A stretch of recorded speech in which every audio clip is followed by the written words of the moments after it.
Ready start. सभापति जी, जब से इस विश्वविद्यालय ने अपना नया रूप धारण किया है, तब से यह पहला अवसर है कि मैं इसके आचार्यों और स्नातकों से अपनी कुछ बात कहने के लिए यहाँ आया हूँ। भारत में जिन विश्वविद्यालयों को इस दृष्टि से कि उनकी स्थापना को अभी पूरे 50 वर्ष भी नहीं हुए हैं, नया कहा जा सकता है, उनमें वाराणसी विश्वविद्यालय को छोड़कर संभवतः यही विश्वविद्यालय सबसे पुराना है। किंतु अभी कुछ ही दिन पहले इसने अपना वर्तमान रूप ग्रहण किया है। इस दृष्टि से यह इन सब नवीन विश्वविद्यालयों में नवीनतम विश्वविद्यालय माना जा सकता है। अभी इसकी परंपराओं की श्रृंखलाएं इतनी कठोर नहीं हो गई हैं कि यह नए पथ पर सरलता से अग्रसर ना हो सके। अतः मैं इससे यह आशा करता हूँ कि यह अपनी शिक्षा का ढंग कुछ ऐसा रखेगा जिससे कि यह मानव जीवन की शिक्षा के सब प्रयोजनों को पूरा कर सके। मैं यह कई अवसरों पर और कई स्थानों पर कह चुका हूँ कि हमारी वर्तमान शिक्षा प्रणाली, चाहे वह प्राथमिक विद्यालयों की, माध्यमिक विद्यालयों की अथवा विश्वविद्यालयों की हो, उपरोक्त उद्देश्यों को पूरा करती प्रतीत नहीं होती। कम से कम यह बात तो है ही कि यह ऐसी नहीं है कि शिक्षा के उद्देश्यों को संतुलित रीति से पूरा कर सके।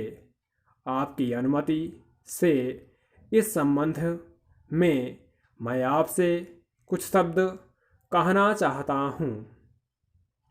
मेरा यह मत है कि शिक्षा के 3 उद्देश्य होते हैं, जिनमें से 2 उद्देश्य तो व्यक्ति के अपने निजी जीवन से संबंध रखते हैं और तीसरा व्यक्ति के सामूहिक जीवन से संबंधित है। प्रथमतः शिक्षा का यह प्रयोजन है कि वह व्यक्ति की ईश्वर प्रदत्त सहज विवेक बुद्धि की सामर्थ्य और क्षमता को बढ़ाए। यह ठीक है कि मानव को विवेक बुद्धि जन्म से ही प्रकृति या ईश्वर से मिली हुई होती है, किंतु अपनी नैसर्गिक अवस्था में इसकी सामर्थ्य और क्षमता अत्यंत सीमित होती है।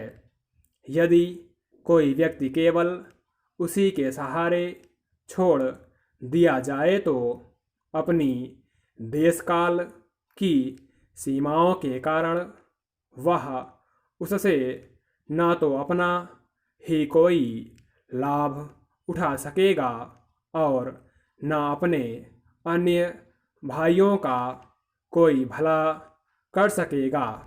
किंतु यदि उसकी विवेक बुद्धि को पिछली पीढ़ियों की संचित अनुभूति से संपन्न कर दिया जाता है तो उसकी शक्ति और क्षमता बहुत अधिक बढ़ जाती है, क्योंकि उस अवस्था में उसे अपने और बाह्य चराचर जगत के बारे में ऐसी अनेक उपयोगी और आवश्यक बातें ज्ञात हो जाती हैं। वह केवल अपने विवेक या विचार शक्ति से नहीं जान सकता था।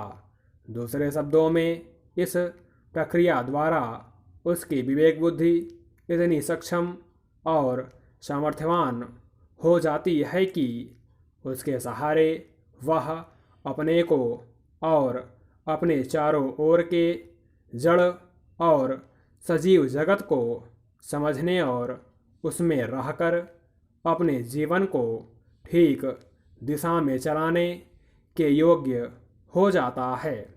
बुद्धि एवं विचार शक्ति को और अधिक सामर्थ्यवान बनाने की प्रक्रिया को ही शिक्षा कहा जाता है। स्टॉप।